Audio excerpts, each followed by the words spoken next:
मैं विप्लव कुमार, आप सभी का स्वागत है। दोस्तों, आज हम हिंदी साहित्य की बात फिर से करेंगे और सबसे बड़ा सवाल है कि हिंदी साहित्य में जो हम पढ़ते हैं वो भूल क्यों जाते हैं? इनका सबसे बड़ा रीज़न क्या है? और किस तरह हम साहित्य को पढ़ें जो भूलने की गुंजाइश ना हो? दोस्तों, एक उदाहरण से मैं इनको समझाने का आपको प्रयास करूँगा। जैसे आप कहीं पहली बार जाते हैं, तो क्या आपको सारी रास्ता याद रहता है? जैसे आपको बिहार से दिल्ली आना है और दिल्ली में कहीं गांधी विहार, नेहरू विहार या मुखर्जी नगर जाना है। क्या हर चीज पहली बार भी याद हो जाता है? तो आप कहोगे नहीं। जस्ट पढ़ाई भी यही है। जैसे कि हम धीरे धीरे चलते हैं। जैसे कि एक उदाहरण मैं बताऊं, आप कहीं दिल्ली से पटना हवाई जहाज से आओ, तो हवाई जहाज बहुत ही तेजी से दिल्ली से पटना पहुंचा देती है। लेकिन क्या रास्ते में आप कुछ देखते हो? बिल्कुल नहीं। वही चीज अगर आप बैलगाड़ी से आओ, तो आसपास के हर वस्तु को, हर चीज को आप देखते आओगे। जस्ट पढ़ाई भी यही है। पढ़ाई में हम क्या करते हैं कि जल्दीबाजी करते हैं।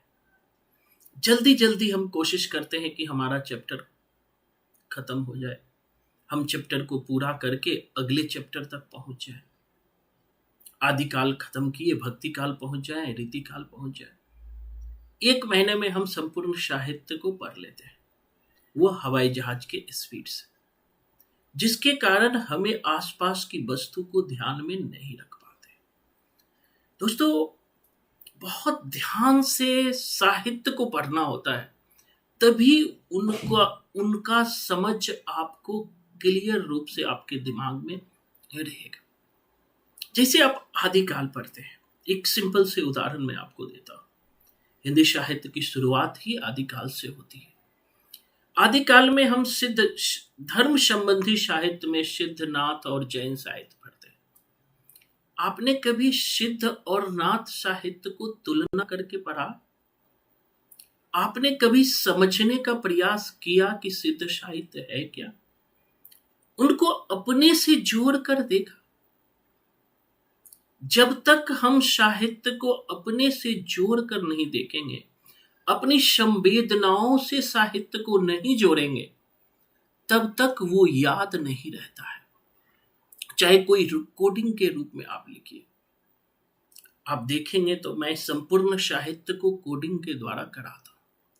अगर मैं आपसे पूछूं कि भारतेंदु युग के सारे भारतेंदु मंडल के कवि कौन है, तो हो सकता है डेट सहित आपको क्रम से याद ना हो।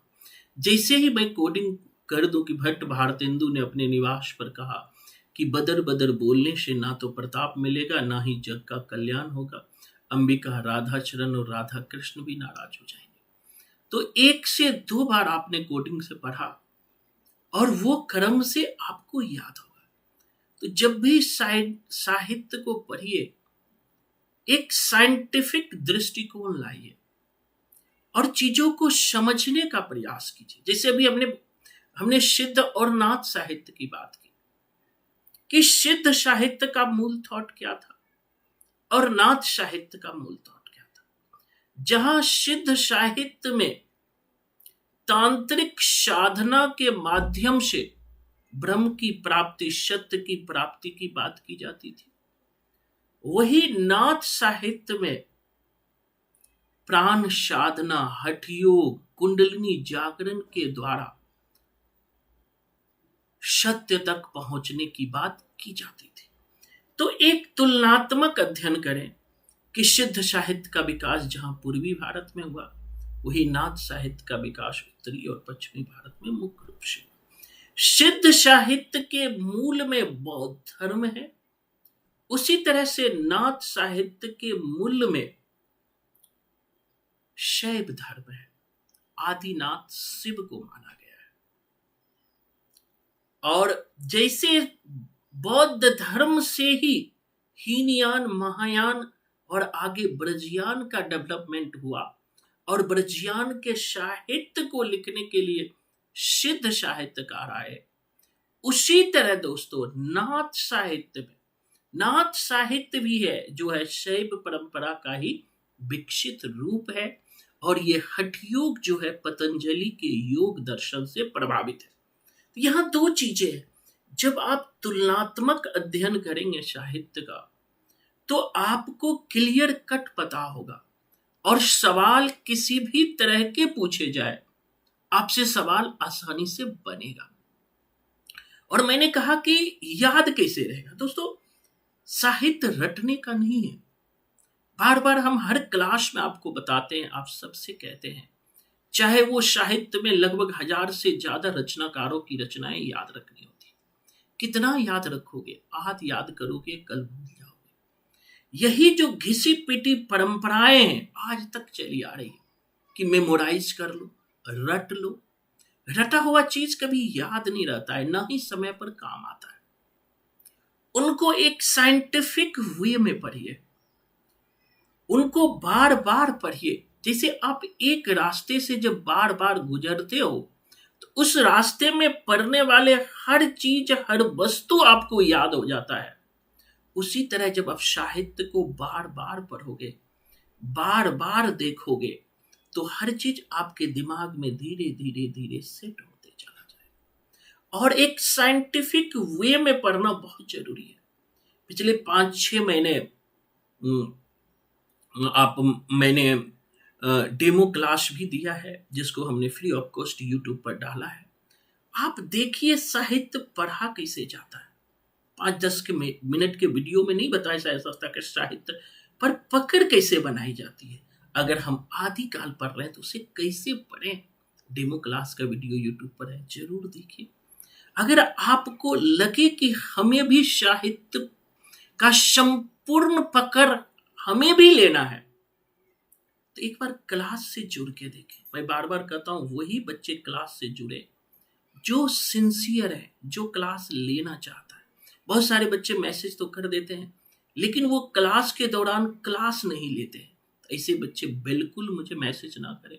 जो बच्चे सिंसियर हो, जो चाहते हो कि जीवन में हम भी सफल हुए। मैं तो 3-3 सब्जेक्ट में जीआरएफ हूँ, हिस्ट्री में भी, हिंदी में हूँ, बुद्धिज्म में भी हूँ। क्यों हूँ? बहुत सारे कंपटीशन मैंने दिया है। एक नया स्ट्रेटजी दोस्तों बहुत मायने रखता है। एक नए सोच, एक नए दृष्टिकोण बहुत मायने रखता है सफलता के लिए। तो सफलता के लिए हमारे लिए जरूरी है नए दृष्टिकोण की, नए सोच की।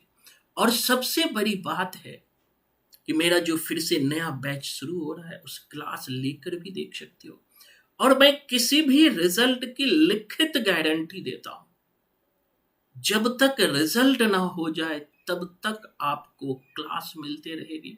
चाहे सिलेबस वाइंड अप हो जाए फिर भी आपका class, revision class, discussion class, test class, हर वो सारी चीजें आपको प्रोवाइड कराई जाएगी जिससे कि आप जीवन में सफल हो। और आप उससे पहले भी हमारे सक्सेस बच्चों को देख सकते हैं। यूट्यूब पर बहुत सारे सफल बच्चों का हमने वीडियो डाला है, तो जरूर देखिए। फिर हम नए वीडियो में नई बातें करेंगे कि हमारी रणनीति कैसी होनी चाहिए, हमारी सोच कैसी होनी चाहिए, इस पर चर्चा करेंगे। खास करके जो छात्र हमारे पास पढ़ रहे हैं उनसे भी मैं कहना चाहूंगा कि जरूर वीडियो देखने के बाद अपने एक्सपीरियंस को दिल से हम किस तरह पढ़ाते हैं जरूर लिखिए, उसे शेयर कीजिए। हमारा स्ट्रेटजी क्या है उन्हें जरूर बताइए। तो दोस्तों आज के लिए इतना ही। धन्यवाद। जय हिंद, जय भारत।